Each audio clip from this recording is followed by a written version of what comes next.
वक्रतुंड महाकाय सूर्यकोटि समप्रभा निर्विघ्न कुरु मे देवा सर्वकार्येषु सर्वदा। ओम नमो भगवते वासुदेवाय। अब वीडियो में आगे बढ़ने से पहले हमारी आपसे विनती है कि चैनल को लाइक, सब्सक्राइब एंड शेयर भी जरूर करें। व्यास गद्दी को प्रणाम करके हम श्री हरिवंश पुराण में हरिवंश पर्व का 13वां अध्याय शुरू करने जा रहे हैं। 13वां अध्याय त्रिशंकु के चरित्र का वर्णन तथा उनके वंश में हरिश्चंद्र आदि का उत्पन्न होना।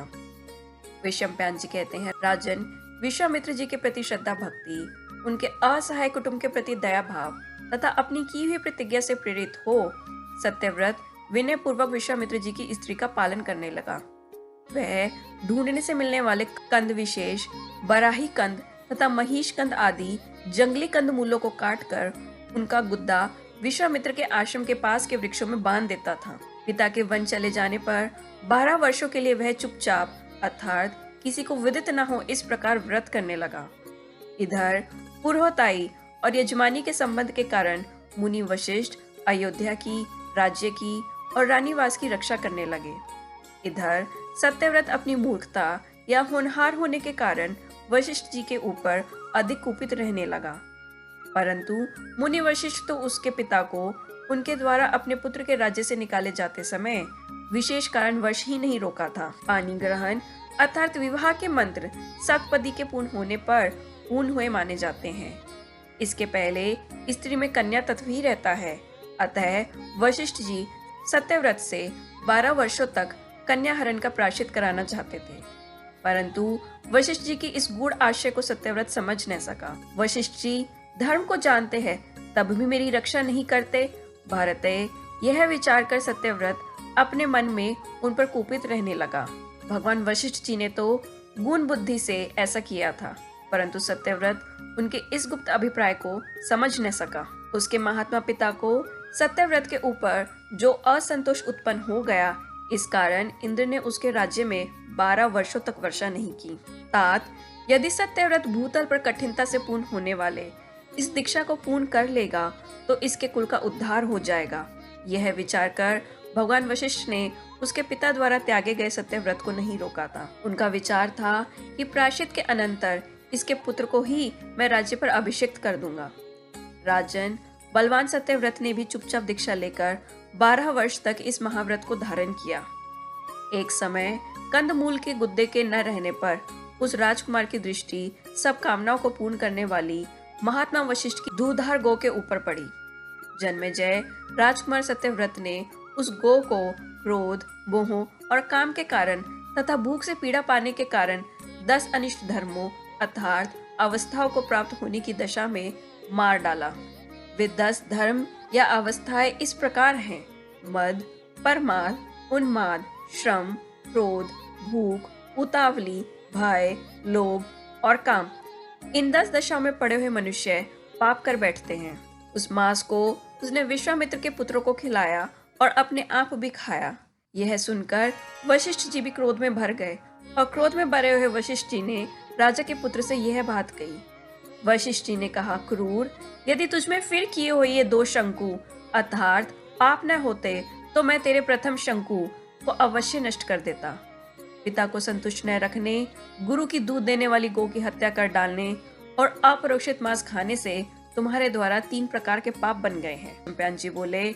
इस प्रकार उसके 3 शंकुओं को देखकर महातपस्वी वशिष्ठ जी ने जो उसे त्रिशंकु कहा, इसके कारण ही वह त्रिशंकु ही कहलाने लगा। जब विश्वामित्र जी लौटे तब अपनी स्त्री आदि का भरण पोषण करने के कारण प्रसन्न होकर त्रिशंकु को वर देने लगे। जब विश्वामित्र जी ने राजकुमार से इच्छा अनुसार वर मांगने के लिए कहा, तब उसने मुनि से वर मांगा कि मैं सदैव स्वर्ग में जाऊं। विश्वामित्र के प्रसाद मात्र से 12 वर्षों की अनावृष्टा का भय दूर हो जाने पर विश्वामित्र मुनि ने अपने तप से उसके पापों को भस्म कर दिया। साथ ही उसका पिता के राज्य पर अभिषेक कर उसका यज्ञ कराने लगे। तदंतर तप की शक्ति से संपन्न कौशिक गोत्री विश्वामित्र, वशिष्ठ और देवताओं के देखते ही देखते त्रिशंकु सशरीर स्वर्ग में भेज दिया। त्रिशंकु के केकय वंश में उत्पन्न हुई एक सत्यरथा नाम की भर्या थी। उसमें उसने हरिश्चंद्र नाम वाले निष्पाप पुत्र को उत्पन्न किया। वे राजा हरिश्चंद्र त्रिशंकव नाम से भी प्रसिद्ध थे। उन्होंने राजसूय यज्ञ किया था, अतएव वे सम्राट कहलाते थे। हरिश्चंद्र के रोहित नाम वाला वीर्यवान पुत्र उत्पन्न हुआ, जिसने अपने राज्य कार्य की सिद्धि के लिए रोहितपुर बसाया था। उस राजऋषि ने राज्य तथा प्रजा का पालन करने के अनंतर संसार की असरता को जानकर अपना नगर ब्राह्मणों को दे दिया था। रोहित का पुत्र हरित और हरित का पुत्र चंचू हुआ, यह प्रसिद्ध है। चंचू के विजय और सुदेव नाम वाले 2 पुत्र हुए। उस विजय ने संपूर्ण क्षत्रियों को जीत लिया था, इसीलिए वह विजय कहलाता था। उसके राज कार्य, धर्म कार्य और आर्थिक विषयों में चतुर रूरक नाम वाला पुत्र हुआ।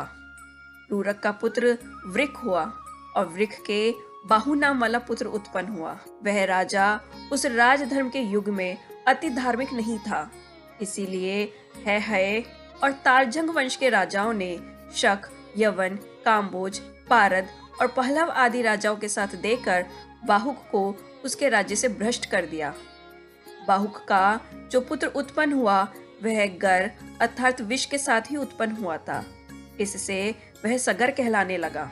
उसकी माता के औरव के आश्रम में आने पर भृगुवंशी औरव ने उसकी रक्षा की थी।